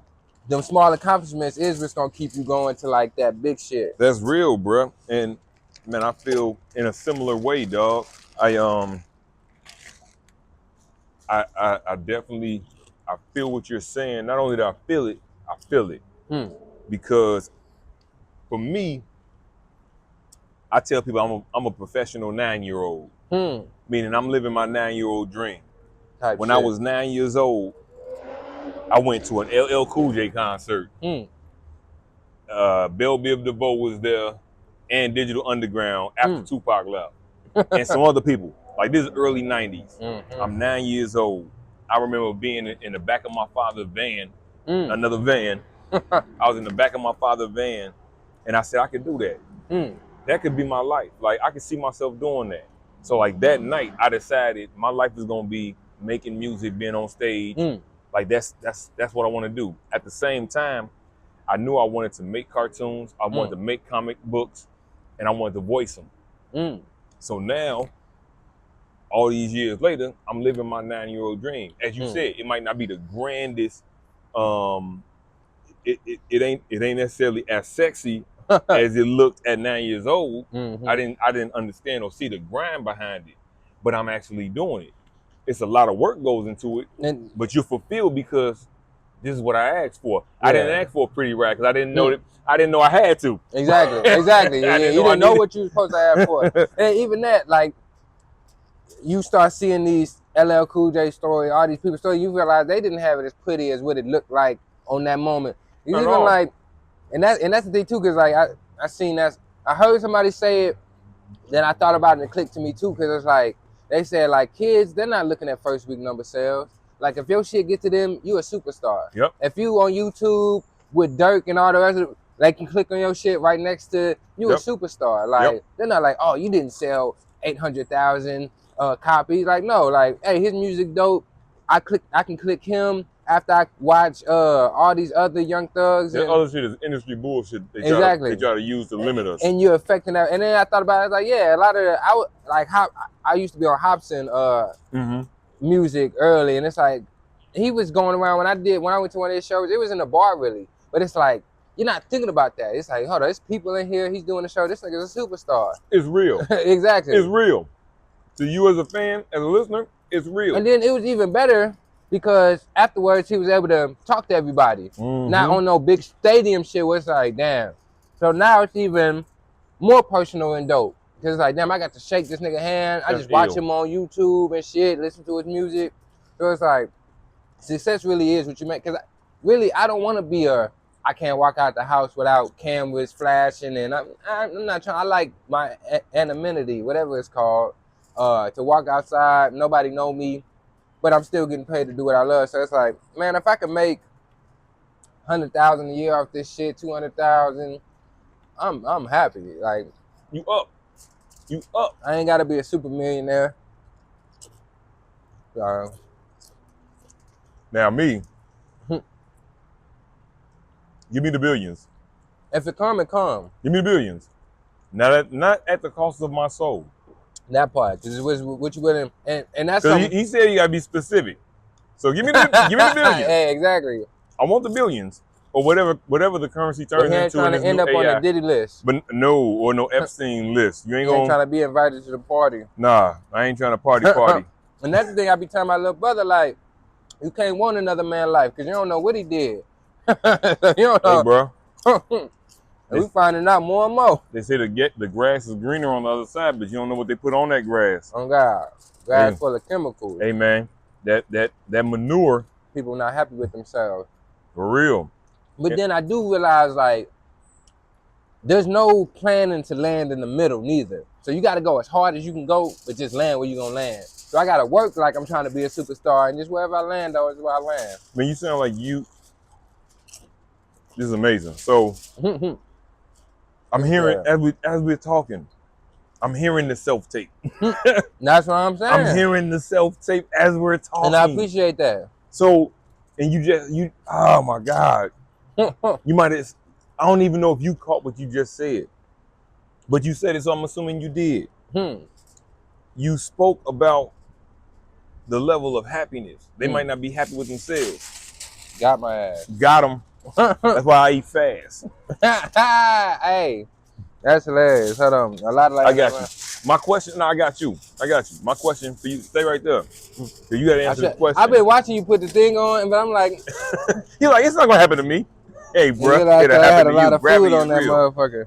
And we ain't editing nothing. This is real life. Oh God, straight like that. How happy are you right now? And I bring up. I hear the self tape in your conversation because you sound like a man who is self aware.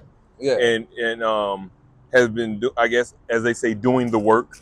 Yeah. And taking inventory, looking at your life. And I know as a creative, I know the ride that we all take is the journey we take. Yeah. Is a tumultuous one. It's ups and downs. It's all around, and it's a winding road. Yeah. How happy are you with yourself and with your path right now? That is a good ass question. I'm good. I'm pretty happy, pretty determined, I'd say, more than anything. Above happiness. Like, I find happiness in things I do day to day, but I know happiness isn't a feeling that's supposed to stay forever. Talk about it. So I can say that. I won't say talk that. About and it. That's not me saying it as a cop out. No. You're the first person I've heard say it the way I be saying it. Yeah. So say that shit. But then I seen like this video. This dude was talking about when you wake up in the morning, you gotta choose your thoughts like you choose your clothes. You know, and I really get that because every day you can wake up and there's 1,000 reasons to be unhappy, depressed, or even with what's going on in the world. You know, a million reasons to say fuck life. Even looking at Instagram and shit, seeing everybody live like glamorous lives and shit, and you wake up living your life. But not to sound cliche, it's like I really find happiness in the work. I really find happiness in like doing better, like improving my life. So when like I'm doing shit like that, I'm like, okay, cool. And then when I'm doing shit I don't want to feel like doing, I'm like, but that's the ebbs and flow of life, you know? Absolutely. And part of discipline and the part of the experience is like, you know, you got to do some shit you don't want to do to get some places you need to go.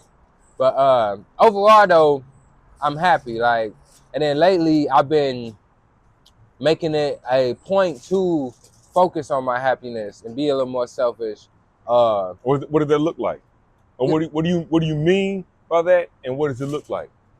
just because like chasing music is an everyday 24-hour grind.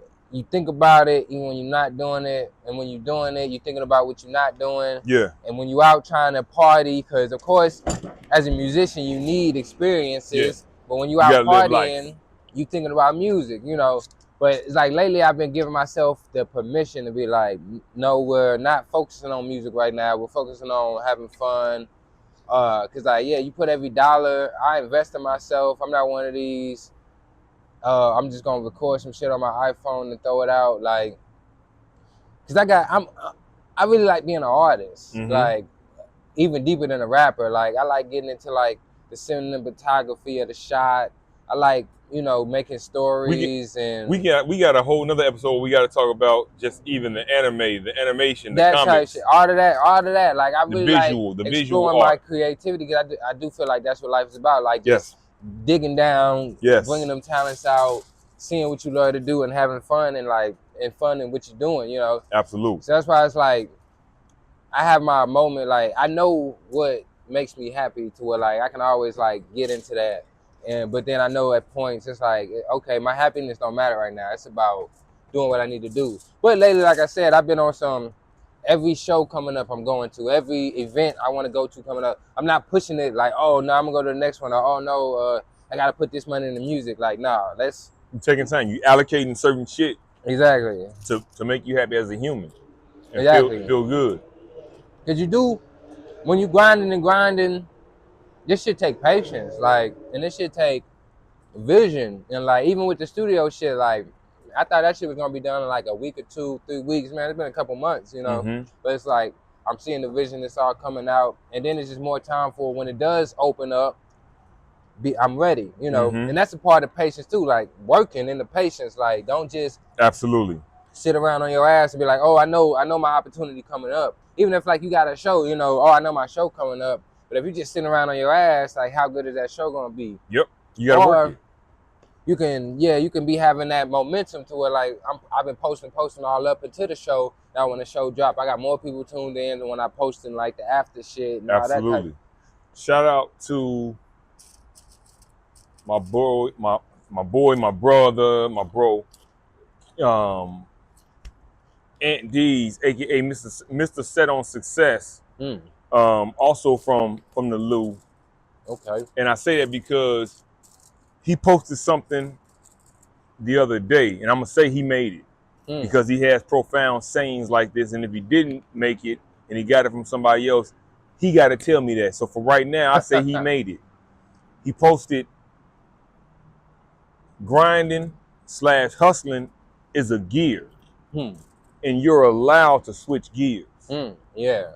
I feel that. So you can be on your grind, but you are allowed, just like if you riding a bike or if you shifting gears in a stick shift in a convertible or something. Yeah. You allowed to downshift or upshift. You ain't got to stay in that same gear where you just grinding yourself into the ground and you feel like you're not even enjoying life because you're trying to get to where you're trying to get to, not knowing that this shit is a journey. Exactly. So when you get there, you pissed off because you done burnt yourself out. You allowed to switch those gears. Shout out to D's for putting that message in the atmosphere. You allowed to shift gears, and you're still on your grind, but you can be happy today. You know what I'm saying? You can go to the beach today.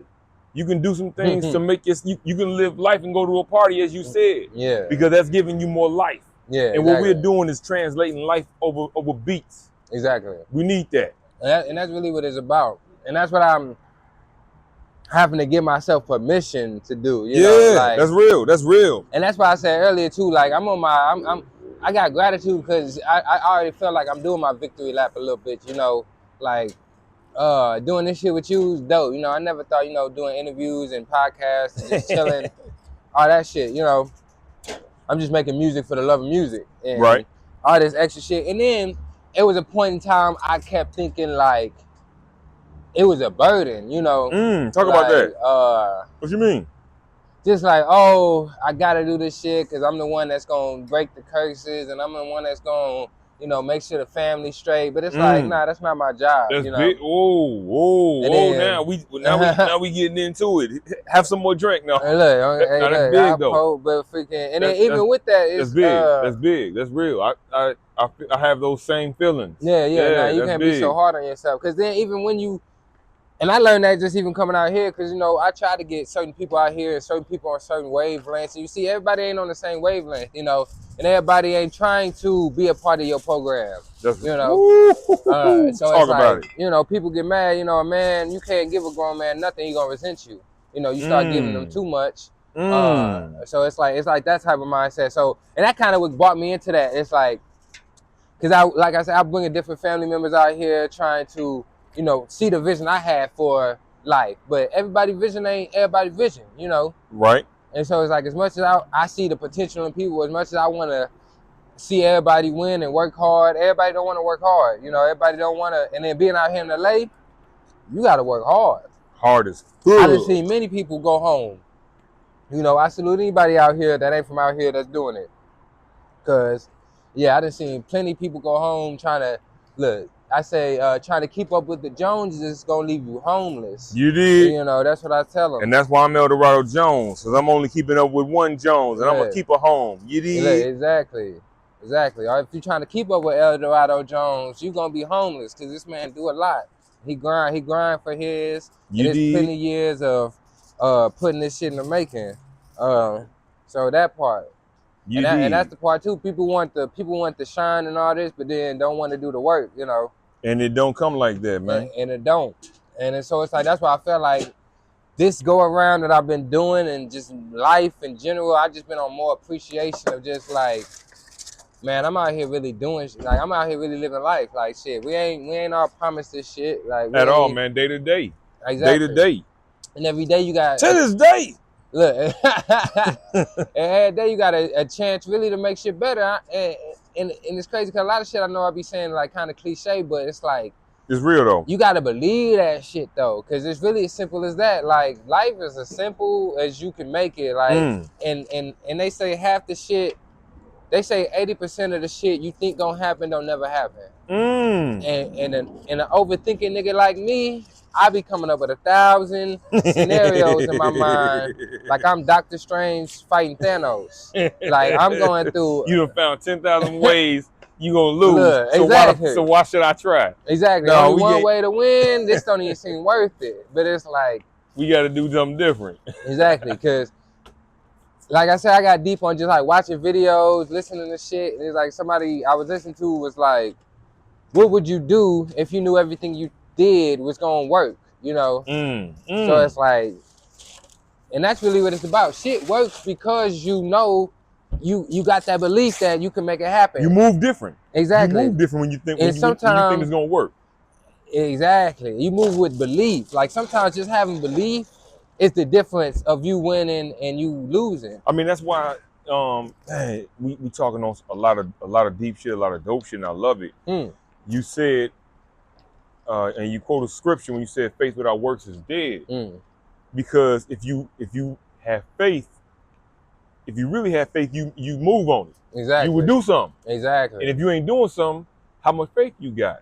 Exactly. You know what I'm talking about? Like, if you just sitting up here just saying it, well, I ain't seen you do shit. Exactly. So how much you really believe? You ain't doing nothing but talking shit and swallowing spit. I like that. I can do that in my sleep, baby. Yeah, I like that. On God, and that's really and that's another thing I had to, cause like me, I read a lot of books, and I used to see a lot of the inspirational quotes. Yeah. And say them, but it's like, you really gotta believe that shit. You have to. And until you believe that shit, you're not gonna move different.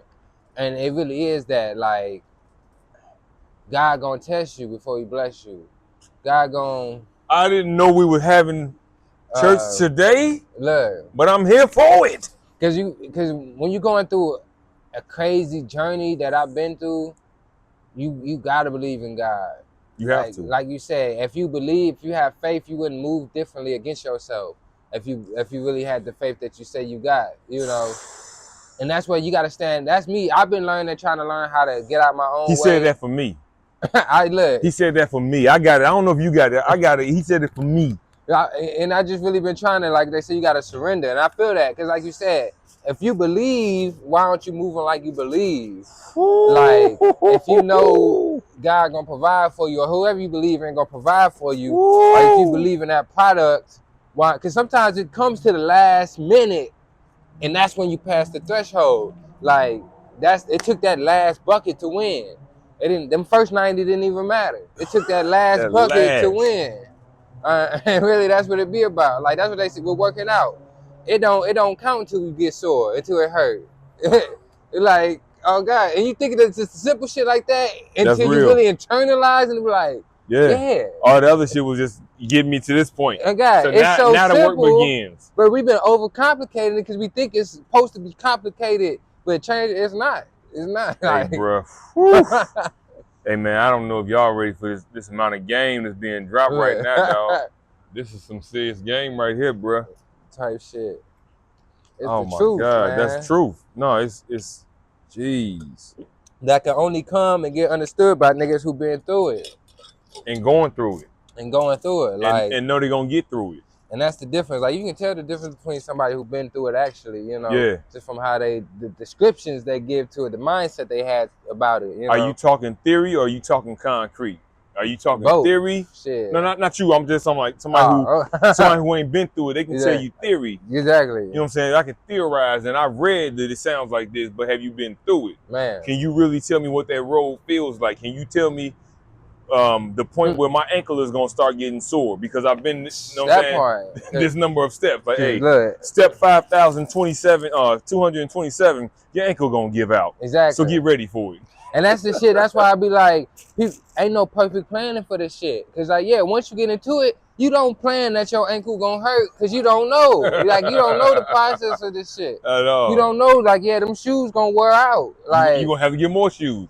You might leave St. Louis in a van or think you're gonna leave in a van and end up having to get a Civic. Exactly. And that Civic might turn into an Acura. Look, exactly. Like, that's why I be telling people, like, every nigga in jail think he got the plan when he get out and then realize, oh, I was reading the book from 2015. It's 2025. The tax rate then went up.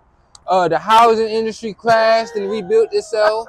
Like, damn. Your numbers don't add up on the blow. That was 10 years ago. If you know, you know. Oh God, the house. Look, finding a job is harder. They didn't just give me the job like I thought they would. Y'all didn't see that big ass beetle. Oh God, it was a big motherfucker. I had to duck that bitch like Floyd. I thought he finna uppercut that. Hey, he tried to get me. You know what I'm talking about? Shit.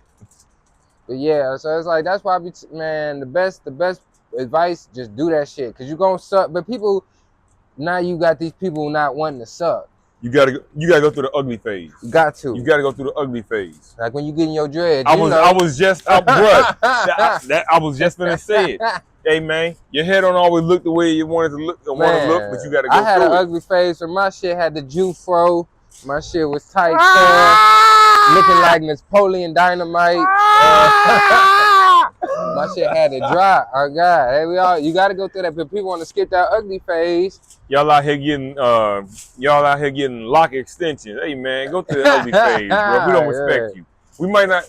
Some of them ain't gonna say it in your face. I'm gonna say it in your face. We don't respect. I'm gonna let you know. We don't respect it. You gotta go through the journey. Cheaters. You can't skip steps. What Nipsey tell you? Hey man, you gotta take the stairs. Man, the elevator gonna shut down on you. You're gonna be stuck on that 13th floor. Take the stairs. Don't skip steps. And we can tell you're skipping leg day because you're walking weird. And the ones who really about it really know. And it's like you can fool everybody else, but you can't fool the ones who really know. Who know and who cut from that. Oh God. That's man. I don't know a better way to end it, my brother. Hey man. Man. This has been a long time coming, dog. Us sitting down chopping it up. But we've chopped it up like this off camera for years. But I'm glad we had a chance to really chop it up and man, put some of the philosophies, as you said earlier, out there in the air and let people really understand where you coming from. Yeah. And what they can expect from you, man. And this ain't the end of it. At all. But in case the camera dies and the mics die because we've been talking for a minute, where can they find you at? What's your socials? Where can they look at you at? I'm everywhere at Adeum, Adeum. Some of them is Adeum 18, but some of them just Adeum. But yeah, check me out. I just started a Twitch account, Mr. Adeum, MSTRADEUM. We about to be live streaming, doing studio sessions. All the music I'm finna be dropping, you're gonna see me creating it on Twitch and coming up with beats with my guy T-John and my little brother C3. We're gonna be doing all that shit, answering questions. So really tune in today in the YouTube. I love that, man. I love that. Hey, brother. I can't thank you enough, man. I couldn't ask for a better guest, man. Hell yeah. This is only part one, because we got a lot more we could talk about from the past, and even more to talk about in the future. Because we ain't even talked about how we met on the How the Midwest Was Won tour. Look, exactly. That's what I'm saying. There's many parts to the story, but it all matters. Hey, bro, it all matters, and it's all interwoven and interweaving. And we I made a word up, interweaving. You dig? That's just my lingo. Please don't target me. Don't hate me, because I'm beautiful. But we got so much to talk about. We ain't done, but if this dies, I got a chance to let him tell you where you can find him. The grill's still smoking. We still laughing and joking, baby. We gonna keep it rolling. You did. Hey, my man got the metaphors. Got him. He's like an old school pimp. But not no simp. You did. There go another one. Never no sip. I'm gonna sip get another shot if I can. Yes, sir. Man. And we gonna hide the label until they pay us for the table, baby. Look, exactly that part. Whoop. That's good. Appreciate you. Hide the label till y'all pay for the table, man. But yeah, but for real though, man, this shit's that's why I've been trying to spin it with gratitude, man. Have to. Cause it is like, cause people, man, cause even with this shit, they make you feel like when you young, that only been starting since lately, man. Like, the older I get, the more seasoned I get, the more, especially in this shit, like I feel like, yeah, if I was a boxer or doing hockey, but shit, even Manny Pacquiao just fought again and fucking he did. And damn near made history. Oh God, they damn near robbed him, shit. So it's like, that's the mindset I'm on, like, shit. And then it's like, as long as I get there, I got there. you gotta get there. How long it takes, that's just a better story for Faith, but ain't nobody on that side talking about, oh damn, you here now? Oh God. Now? Yeah, I made it, but yeah, I got $1 million, but I'm 50 now. Hey, you got the $1 million though. So shit, you could be 50 and broke. So that's my mindset, like, why not keep trying shit? Easily. Cause like, yeah, no matter what, like, cause yeah, even like you got the Steve Harveys who didn't do nothing till like they were in their 30s, fucking all these different Vera Wang didn't start sewing until her 60s or some shit, like $1 million. It's like, as long as you get to it, hey. That's it, man. That's it. And you know what? And when we talk about age and how long it takes, everybody's journey is different. No, God. Everybody's journey is different. And hey, man, every meal ain't prepared in the same amount of time. Some things can be fried, some things have to be slow roasted. You dig? And as you said, it's just a better story. Yeah, exactly. It's just more meat on the bone. And then you see these people popping up and being gone, because there's a few people like that. Because they got it and they didn't know how they got it. Yeah. Like even like with Designer, even though like he's been kind of hanging around, but like by pinky nail he been hanging on, but like, and even he admitted like he didn't know how and why Panda took off. It just took off, so it's like he didn't know how to replicate it. You learn more from making mistakes and losing, unfortunately, than you do from winning. And I'm gonna tell you why. If you shoot out the gate, if we take like sports, you come out the gate, bow, you win. You don't really know what you did right. You don't know what you did wrong. Exactly. All you know is you won. Exactly. If you lose, you can say, okay, this didn't work. So I'm going to not do that again, or I'm going to do it differently. Or if you just win so easy, you start developing bad habits. Exactly. So like, that's now, when you come up to a challenge, you come up to a challenge that's bigger than your bad habit. Now you don't know how to adjust. Or you don't know about falling and getting up because you done won so easily. So the first time you get knocked down, you don't know how to get up. Right, that's what I be telling like my little sister, like, I know you really don't want to do this because the first things coming out your mouth are reasons why you can't do it. It's like, oh, I would go to the job interview, but I don't have a ride. You can take the bus. Oh, I don't have money. See, everything I'm saying, you have a You got an reason answer to why you can't do it. You can't, exactly. So you don't want it. Somebody who want to do it is gonna do it. Is gonna figure it out. Hey, You'll see I'll walk. solutions where other people see reasons they can't. Where other people see obstacles, you'll see solutions. Man, that's real. When you really want something, that switch turns over in your mind. And it's really about. Damn, we on that self-help tape shit. That's what I'm saying. That's why I had to make baby. the tape, because it's so. But I feel like these conversations gotta get had, because it's so easy to get discouraged in this bullshit life. It's so easy, but like you said, like you'll find the negatives and shit. But it really is a mind, and that's what I feel like. That's why I keep saying I feel like I got a new walk, because it's like I really felt when I turned 31. I don't know what it was. I just felt something click on. Like I was going to ask you, like what was that moment? What was the event? Like I've been doing it. I've been doing it, but for some reason I had just a different mindset about it. Like, cause you're more focused now than you were when I first got out here. Type shit. Yeah. And it's like, and you wasn't on bullshit then. Yeah. But it's like, and there's a zeroing in. And a part of me, you get and even kind of having a chance to look at it, it's like, one, you understand, like I did have to understand, like we did shit so drastically that my spirit needed a break for a second. Like my fucking whole, and I didn't understand, like you do get burnt, because when you shoot, and it's like, hold on, you can't keep that momentum up when you shoot fresh like out the gun. Exactly. Like, you gonna burn up. Exactly. And I feel like I was starting to go through that and get more of like a woe is me. Like, man, why I got to be the one to do it? Why can't I be the motherfucker that just had a homie that's rich and do it? But it's like, what kind of bitch shit is that? You know?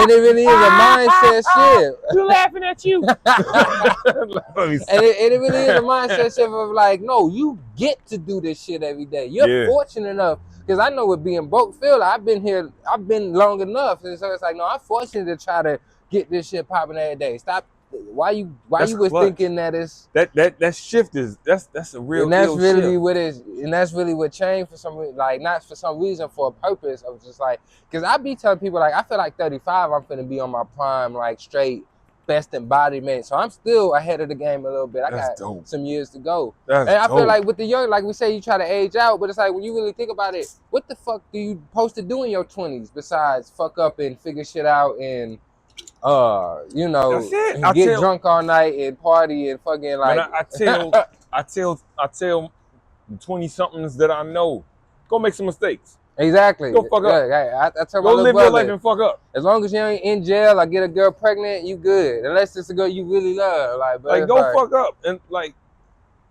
ain't no reset button to this life. No God, exactly. You can come back, like you can bounce back from most shit.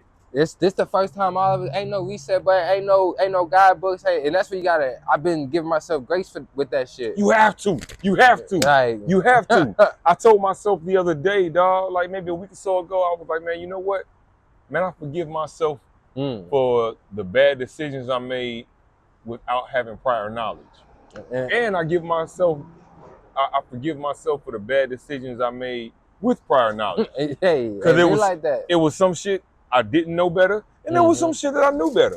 But you know what? I'm still here. Exactly. I forgive myself. Now we go forward. Exactly. And you have to do that.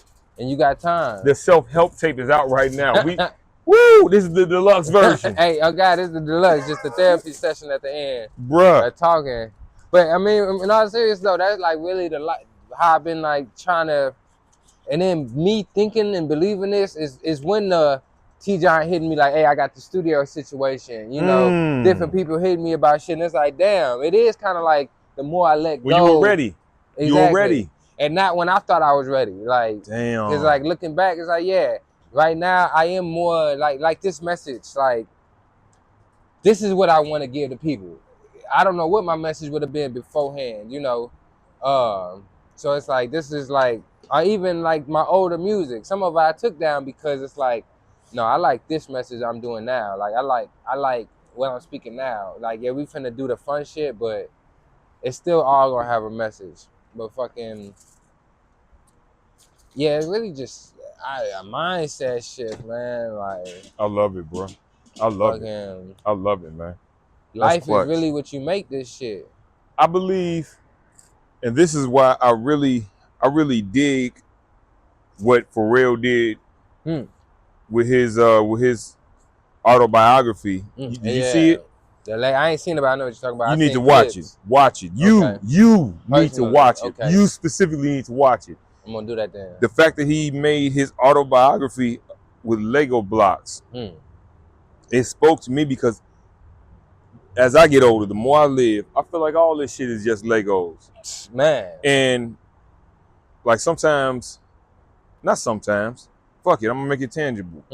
The realities we live in are because somebody said this is the Lego set I'm putting together, and we end up operating according to their Lego system. Man. But how many? If y'all ever played with Lego blocks, how many times did you get a set and what was on the box ain't the shit that you made? Like I know it says I'm making the Eiffel Tower, but I just made this spaceship that's missing a wheel, and I'm cool with that. Man. Like you take the blocks that you got and you make the set that you want to make, and that's life. Yeah, exactly. But we get convinced because somebody else told us what the fuck we were supposed to create. Nah, I'm gonna make this, and it's good enough for me. All the other bullshit y'all can deal with. This is what I'm creating. Exactly. Like that's what I got from that. And it really, when you think about it like that, and that's, I feel like, the more the mind shift, like, when you really think about, like, this reality that we living in is just a bunch of different people's consciousnesses and plans, and these buildings is all just somebody's Somebody design. thought about it. Somebody thought about it. All of this, and it's like, why can't I design my world then? That's it. And that's really that's really the mindset I'm in, like. And you can. Exactly. And you can. Exactly. Like, and that's what I'm on. Like, I can make this life as fun or depressing as I want to make it. Yes, sir. But it's like, and that's the case. It's really as simple as your mind state about the shit. Cause it's like, and then that comes from too, like, of course you got your shit you got to deal with from before you was even conscious of having to deal with shit. That's everybody. And that's why I say 20s is for too. All that from 0 to 18 shit that you learned, you gotta unlearn shit. You gotta see what really served your purpose. You gotta really, figure out like that. Narratives, man. Like the narrative of life. Like, you supposed to have it all figured out before. But I've always felt like I'm a late bloomer in life. Like, so it's like I feel like I'm right on time with this shit. Like, I feel like you, me, anybody. Man, you as early or as late as you say you are. That part. And it takes time, it takes experience, and it takes life to get to that point. I didn't feel that way when I was 20-something. Exactly. I didn't feel that way when I was 30-something. I had to get to that point. Exactly. Where it's like, no, you know what? Okay, I did feel like that when I was 30-something. I did. I'm thinking of moments. But I had to get to that point where I'm like, I'm good where I'm at because I'm here and I'm growing. But that comes with a comfortability in your own skin and being comfortable on your own path, being comfortable and secure in your purpose. And this life, especially being a creative part of the body, is not always the most secure. Man, it is especially if you're doing something drastic like leaving your home city. If you have to be secure with insecurities. Damn, for real. God bless the dead Harvey Allbangers, my brother Harvey Allbangers. We used to philosophize, and one pillar that we stood on was we have to be comfortable outside of our comfort zone. Yeah. Because what we wanted in life didn't exist in our comfort zone. We knew we had to get outside of our comfort zone. We knew that a comfort zone was a graveyard for our ambition. Yeah. So we would sit in a coffee shop or a diner and drink cowboy coffee, which is coffee spiked with whiskey, and we would have these conversations. Sometimes at 2 a.m, like, man, we got to be comfortable in the most uncomfortable situations, man, because that's where we're going. And that it's not necessarily a physical discomfort. Sometimes it could be an emotional discomfort or uncomfortability because you away from your loved ones. Yeah. You know what I'm saying? You might be missing that family dinner that you're usually front line at, but you know it's for a greater cause. As you said earlier, I gotta be the one that makes some changes. So I'm the one who has some sacrifice. Y'all don't see these flags I'm waving around. This is in real time. Real true life. I'm making these sacrifices so the next 50 years are gonna be full of great ass dinners. And if you don't got nobody, like how you even said, like the being comfortable and uncomfortable, that's some shit I had to learn the hard way. So it's like even at an early age, if somebody's saying that to you, that's a blessing. To just have certain people put certain mindsets in your mind, like just certain gems in your mind, because like me getting into the shit, some of the main shit I'm kind of getting into right now is like the vibration and frequency and shit. And people gotta understand, like, comfortability, that's a frequency that your body, because our natural instinct is to preserve ourselves for safety. Yeah. So like when you out here, and that's why I say with the moving out here, like I didn't realize how much I burnt out that like frequency getting of like away from that. Oh God. So like all of that, like, okay, here's your taking risk threshold. Your threshold, your risk threshold. This is how much shit you got right here. Listen, this is clutch. And I feel like when we did what we did, like this is enough for like a couple years. We even to 1 year did like burnt out our whole comfortability threshold of doing shit. Cause sometimes you are supposed to move, get adjusted, incrementally. But we blast the fuck off, and then it's just like, and then like it's such a culture shock out here, like to where like even being out here as long as I've been out here, I'm like I still ain't seen everything, done everything. Like this year, I still ain't been to a basketball game. Like I'm finna go, like Ice Cube doing his Big 3 shit. I'm finna go to that. I went there a couple years ago. And see, that's what I'm saying. That's why I'm on like purposely doing this shit to like living life. Cause like life. I love the music so much for so long. I was putting even relationships and shit. I wasn't putting nothing in front of the music. I couldn't go to concerts for a while. That part. I couldn't go to concerts. There was probably a 10 to 15 year period where I couldn't go to concerts. I couldn't watch musicals because I feel like y'all making fun of music. Like it was like, and I couldn't go because it wasn't enjoyable if I wasn't a part of it. Exactly. Yeah, I know that feeling. And I was like, man, what would a crackhead do if they was in a crack house but they couldn't smoke crack? You know, I'm like, they sit there fiending. Right. I'm like, don't invite me to the dinner and say I can't eat. Yeah. So like y'all, as spectators, are looking on stage like, oh, that's great, man. This is my favorite song. I'm looking like, give me the mic. Oh, God, give me the mic. So he just lip syncing, I can tell. You criticized and you on some Prince. That's what Prince used to do and shit.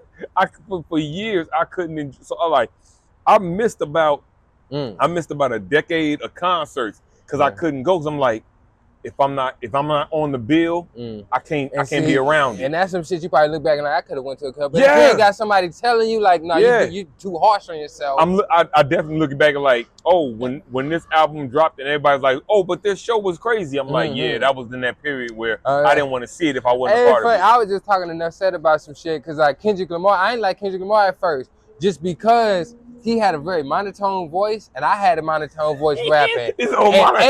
Everybody used to be like, you need to get some life in your voice. And then I listen to kids say, this nigga ain't got no life in his voice. Like, why everybody like him? Like, what about my shit? But it's like, nah, like I fuck with him. He my top 3, in my top 3 now.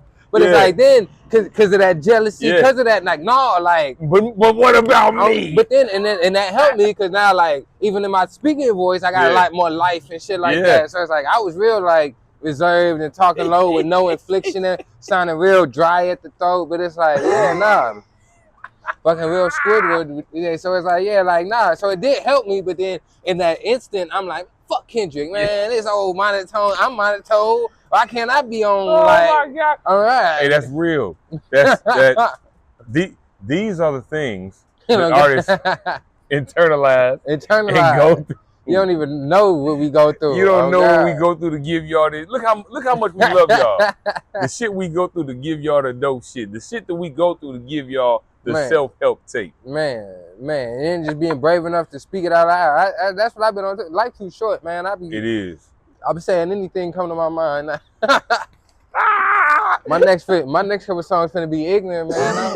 I'm gonna talk about my disappointments with these niggas, man. Like, for real. Seeing all this shit. I wanted more from you. Like, I for wanted real. more. But yeah, look. Oh shit. That's fucking hilarious. Yep, I think we lost it. We lost it. Look, that's gonna be a hell of whatever it ended. It's gonna be a hell of a take. Yes. But shit, nah, real shit. Nah, this was lit though. Yeah, we But lost. this the conversations niggas need and fucking like on some weekly podcast. That's why I'm trying to start some shit like this.